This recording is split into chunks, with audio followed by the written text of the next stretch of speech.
Hey Libra, this is your love reading, and it is for whatever time you see this. So it could be 5 days from now, or 5 months from now, or whenever you see it, that's when the message is for you. So the first two cards that we got, I just tried to get one card from the Romance Angels Oracle deck, but two of them jumped out. The first one is Free Yourself. It's time to take back control of your life. And the second one is Worth Waiting For. Divine timing is at work in your love life. So I'm going to just tell you quickly what other cards you got, and then I'll tell you what I think that is referring to. The first card you got was the Four of Pentacles. The second was the Seven of Swords reversed. And then we got the Three of Pentacles, the Eight of Swords, the King of Swords, and the Lovers. So I think that this message is for a group of people who have been feeling like they're kind of at somebody else's whim. So if you're waiting on somebody in your love life and you're just letting them call all the shots, I think it's just encouraging you to take back your power and start making decisions for yourself, because either they're not making the right decisions for you or it's holding you back in some way. And so it's time for you to free yourself from that. Also, it may not have been the right timing for you. So if you're feeling a little bit impatient about your love life and wanting things to work out, then I think this is just saying that don't give up hope. The timing just isn't right at the moment, but it's going to happen. So kind of have faith in that. And so when we talk about the Four of Pentacles, this is somebody who is very guarded in love. It's usually depicted by somebody who's holding a pentacle over their heart because they're very closed off, probably because they've been hurt in the past and they're afraid to be vulnerable. So either you or the person that you're dealing with may be feeling like this, kind of closed off and unapproachable, maybe a little bit lacking, I guess, sharing their emotions or your emotions, just kind of keeping it all to yourself, and like I said, just being very closed off. The Seven of Swords reversed talks about being self-sabotaging in love. So you might not even realize that this is what's happening either to yourself or the person that you're thinking about romantically.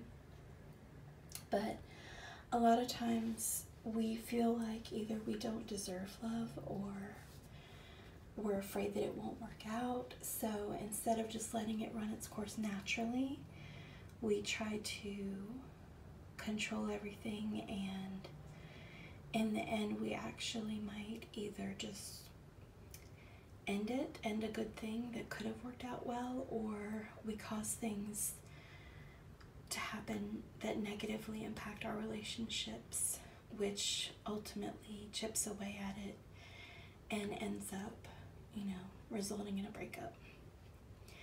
So see if there's anything that you're doing or that your person might be doing that could be considered self-sabotage. Are there patterns that you're noticing in yourself or that person that maybe result in somebody being pushed away or causing a lot of emotional drama and chaos in the relationship?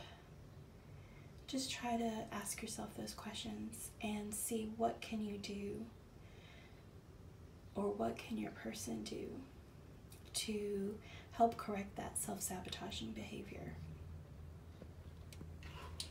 And the next card you got was the Three of Pentacles, and this is all about working together in partnership. This is about being really a teammate with your partner.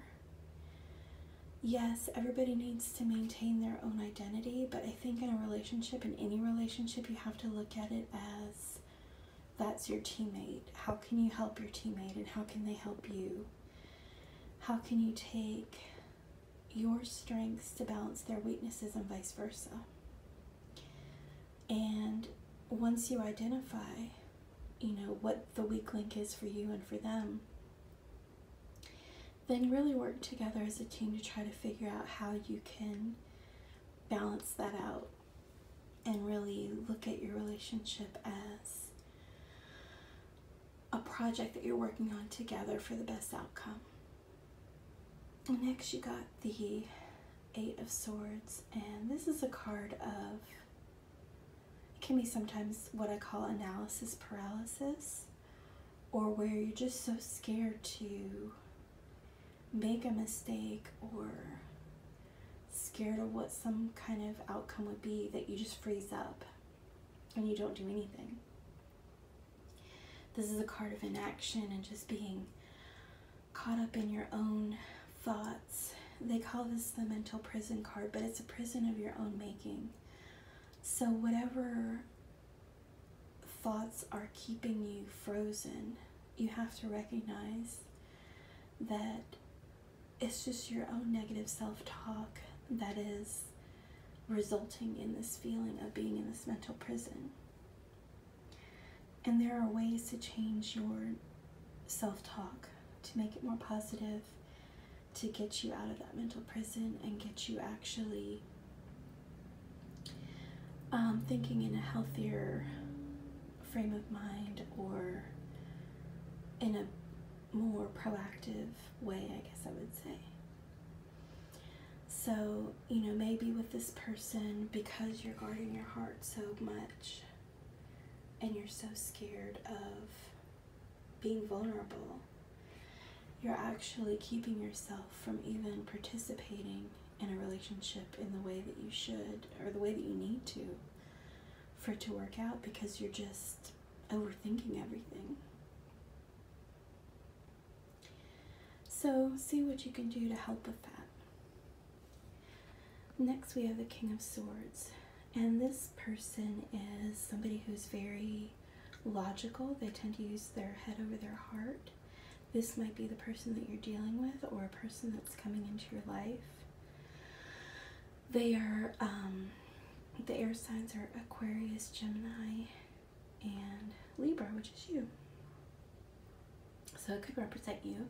But this person is usually very intelligent and funny. I think of them as somebody who is very steady.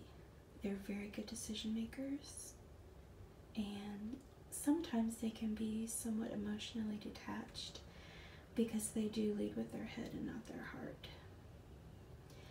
And finally, you got the Lover's card. So I think that this is just reinforcing that love is coming for you in divine timing. So maybe just take this time to, if this is you that we've been talking about, work on yourself, work on healing these things and correcting these patterns that you have been going through in your relationships. Or if it is the person that you're with, see about helping them, getting them some help to overcome these things for themselves, so that you can have a stronger bond with them and end up being ultimately happy with them. This is a lion, which usually the Lovers is depicted by two different people, but maybe this is also signifying that there could be a Leo involved in this relationship. But it doesn't have to be. It could be any zodiac sign.